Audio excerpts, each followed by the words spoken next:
Hey guys, welcome into another episode of the Motivated Mindset Podcast, and I hope that wherever you are watching or listening today, that this episode finds you doing absolutely amazing. And today's episode is brought to us by our friends at VonBaronMotorcycles.com. Check them out. You'll be glad you did. See their offerings, and thank you, Von Baron, for supporting the channel. We appreciate it very much. Today I wanted to talk about something called chance encounters. Chance encounters.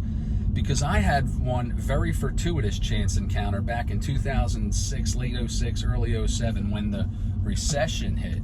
You see, I was building homes. I had been doing so successfully here in Southwest Florida for a number of years when that great recession hit, and of course it affected everybody in a profound way. And I had to find myself, after being on my own for quite some time, I had to find myself getting gainfully employed.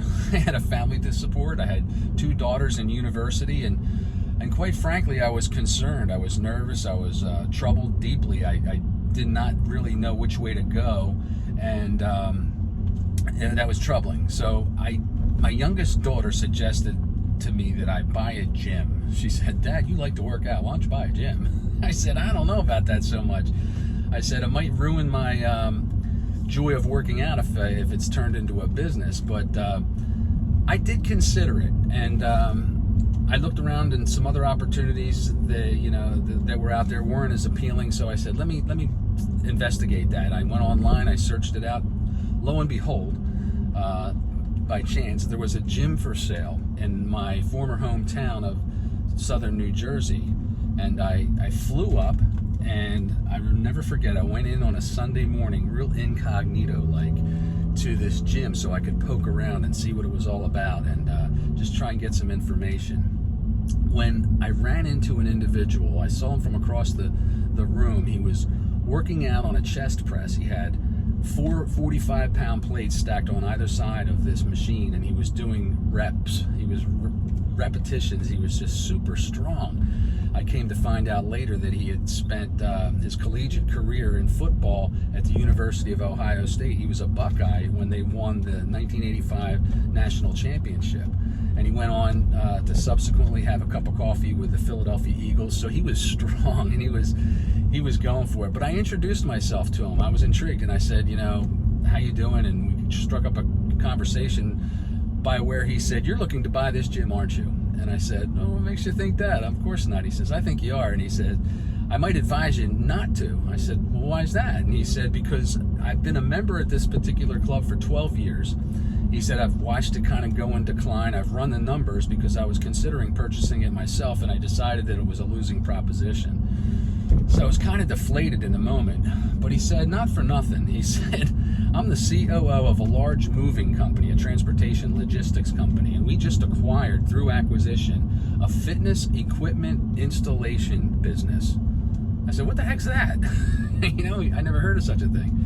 So he explained to me that they would receive fitness equipment from various manufacturers, such as Life Fitness and Precor and Cybex, and they would receive these boxes of treadmills and elliptical machines and exercise equipment into their warehouse facilities, and then they would assemble them and subsequently set up the logistics or the moving or the installation of that equipment into gyms and clubs, such as the YMCAs or LA Fitnesses or Planet Fitnesses. And he said, "Not for nothing." He says, the owner just sold the business to us. He's transitioning out, and you look like you'd be a good candidate for that.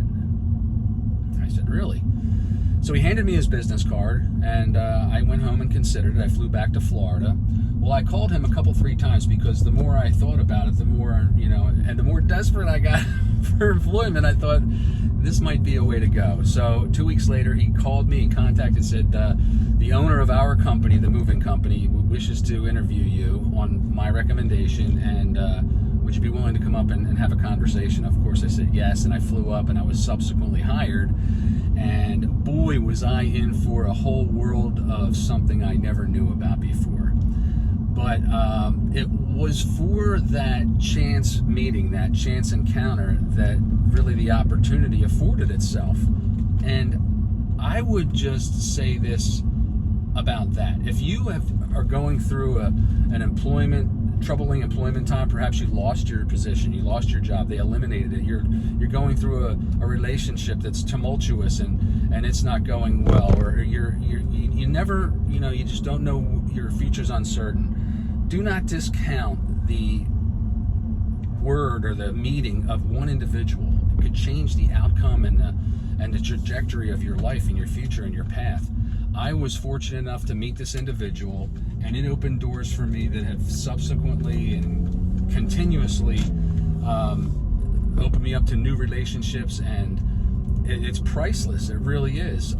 Whether you're at the grocery store, for instance, or at a bar, a bookstore, introduce yourself, say hi. We're all connected, we're all one, and we never know what one word, what one person, what one chance encounter can do in terms of fitting your particular individual puzzle piece into the grand scheme and picture of that scenario. We all, it could connect the dots, it could be the missing piece that's needed, all through a chance encounter. Okay, so that's my word today, my short story. I hope it encourages you. If it fell on your ear and did so, all the better.